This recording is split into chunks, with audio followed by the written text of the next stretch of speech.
segundo a lei da termodinâmica.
Muito bem, esse vídeo vocês podem notar uma certa impossibilidade de ocorrer, né?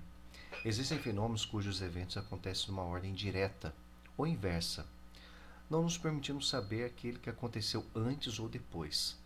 Veja o exemplo do êmbolo, Como saber se primeiro ele estava na direita para depois ir para a esquerda? Ou se do contrário, ele começa da esquerda e vai para a direita? Tais fenômenos são denominados reversíveis. Porém, na vida real, todos os fenômenos espontâneos ou naturais são irreversíveis. A natureza só admite uma sequência para o transcurso dos acontecimentos. Em todos há uma espécie de orientação, indica o sentido do transcorrer do tempo.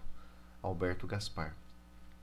Assim, em um fenômeno irreversível é possível distinguir entre o antes e o depois.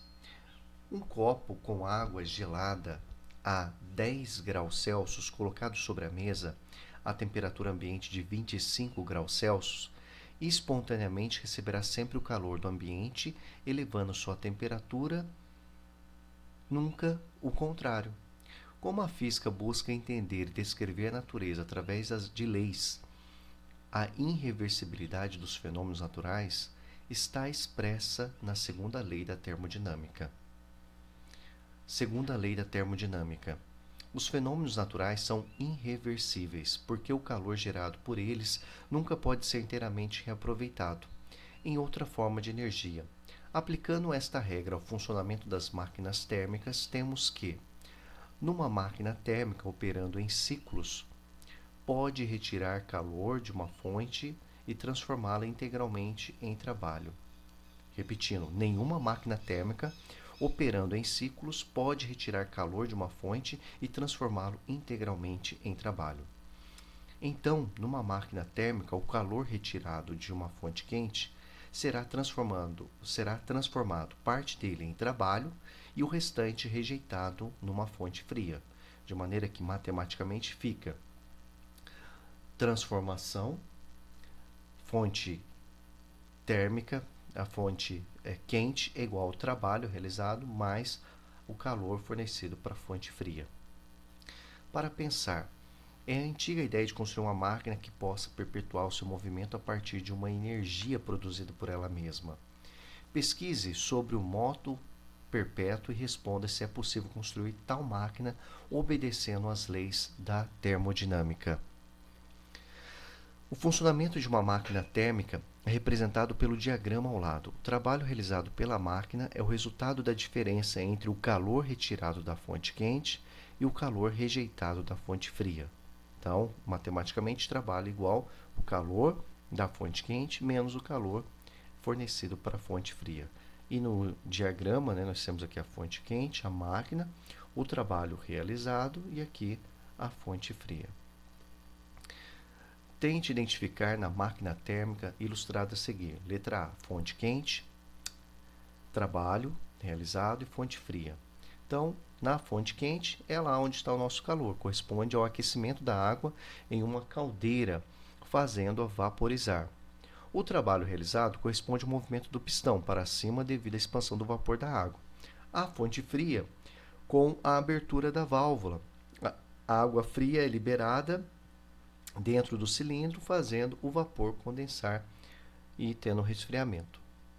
Como você pode observar, o calor rejeitado na fonte fria não pode ser mais aproveitado na máquina em outro ciclo. Essa energia torna-se indisponível. O físico Ludwig Eduard Boltzmann, em sua análise estatística de termodinâmica, afirmou que essa energia indisponível tende a aumentar a desordem do sistema termodinâmico, dando à segunda lei um novo enunciado. Em qualquer sistema físico, a tendência natural é o aumento da desordem. O restabelecimento da ordem só é possível mediante o dispêndio, gasto de energia. A tendência à desordem pode ser medida pela entropia. Logo, quanto maior a desordem no sistema termodinâmico, maior sua entropia.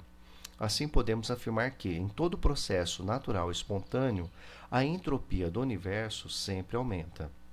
Rendimento de uma máquina térmica. O rendimento de uma máquina é definido pelo percentual de calor transformado em trabalho. Então, a gente tem a representação da letra nu igual ao trabalho, dividido pela a energia da fonte quente, multiplicado por 100. Como o trabalho pode ser definido pela diferença do calor fornecido pela fonte quente menos o calor cedido para a fonte fria, então o rendimento será a diferença fonte quente menos a energia, calor fornecido da fonte quente menos o calor recebido pela fonte fria, dividido pelo calor fornecido pela fonte quente, que resultará em 1 menos o calor recebido pela fonte fria, dividido pelo calor fornecido pela fonte quente. Ou seja, se a máquina operar em ciclos de Carnot, teremos que o rendimento será 1 menos a temperatura da fonte fria, dividido pela temperatura da fonte quente. Rendimento de uma máquina térmica, conforme a lei da segunda lei da termodinâmica, se o rendimento de uma máquina é definido pelo percentual de calor transformado em trabalho, como não pode existir calor totalmente convertido em trabalho, a segunda lei proíbe a existência de uma máquina térmica com eficiência de 100%. Máquinas térmicas reversas. A irreversibilidade se dá em processos espontâneos, porém com gasto de energia. É possível fazer processos ocorrerem de modo inverso ao que ocorreria espontaneamente. Como exemplo, temos a geladeira, uma máquina que retira calor de seu interior, fonte fria, e despeja numa fonte quente através de um trabalho executado por um compressor.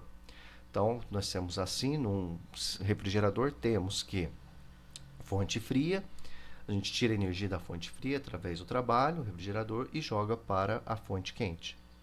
O compressor envia o gás liquefeito, condensado, comprimido por uma tubulação serpentina de pequeno diâmetro, localizada na parte traseira do refrigerador. Na unidade de evaporação, localizada no congelador e painéis de resfriamento, o gás passa a uma tubulação de maior diâmetro, expande-se rapidamente, evaporando no processo adiabático, o que provoca seu resfriamento. Ao longo da tubulação do evaporador, o calor flui do interior da geladeira para o gás, que retornará ao compressor. Então, podemos representar esquematicamente o trabalho, o calor lançado na fonte quente e o calor retirado na fonte fria, conforme o diagrama. Aqui a seguir temos a representação de dois refrigeradores. O primeiro é um modelo simples, com apenas o ambiente e a unidade de congelamento integrado, uma porta. O segundo refrigerador, tipo duplex, duas portas com unidade de congelamento separado e um painel de resfriamento no ambiente exterior. Experimente localizar as fontes quentes e frias e onde é realizado o trabalho. Eficiência de um refrigerador. A eficiência corresponde ao coeficiente obtido pela razão entre o calor retirado da fonte fria e o trabalho realizado pelo compressor em cada ciclo. Então, a eficiência será calor retirado da fonte fria dividido pelo trabalho, ou seja, consideramos que o trabalho é igual à diferença, calor da fonte quente menos calor da fonte fria, vai ser o calor da fonte fria dividido pelo calor retirado da fonte quente menos o calor da fonte fria. Se um refrigerador opera em ciclos de Carnot, então sua eficiência será calculada pela razão, né, temperatura da fonte fria dividido pela temperatura da fonte quente menos a temperatura da fonte fria.